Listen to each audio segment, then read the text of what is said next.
Hey guys, it's Pastor Bruce. We're in Galatians chapter 4 today. Here Paul tells us that after the law had existed for about 1,500 years, Jesus was born.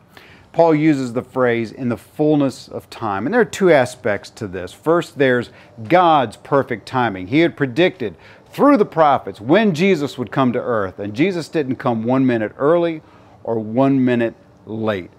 Related to this was what was going on in the world of human affairs at this point. The Roman Empire was strong, and because of that, there was peace within the empire. Historians refer to this as the Pax Romana. Because of this peace, the Romans had developed an amazingly extensive road system. You could get anywhere in the empire fairly rapidly. There was also a common language, Koine Greek.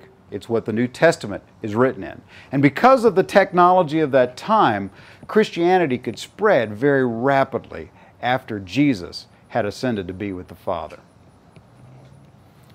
Born under the law is another phrase Paul uses here, and this describes the fact that Jesus was born as a Jewish person.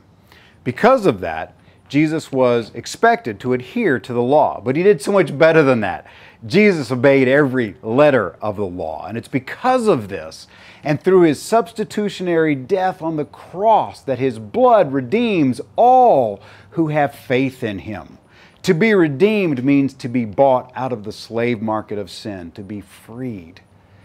The Galatians knew all of this, and yet they were turning back to the old system of the law and its bondage. And in doing so, not only were they turning their back on Jesus, but by extension on Paul himself. And the legalists there were working zealously to make sure that this would happen. At the end of this chapter, before turning to the practical applications of the last two chapters of the book, Paul gives a final illustration, recalling Abraham's first two sons, Ishmael and Isaac.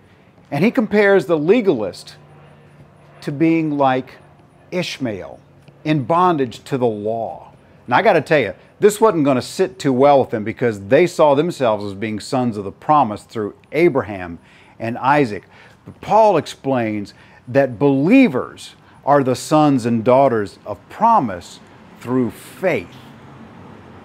I'm reminded of what Jesus says in John chapter 8, verse 36. Therefore, if the Son makes you free, you shall be free indeed.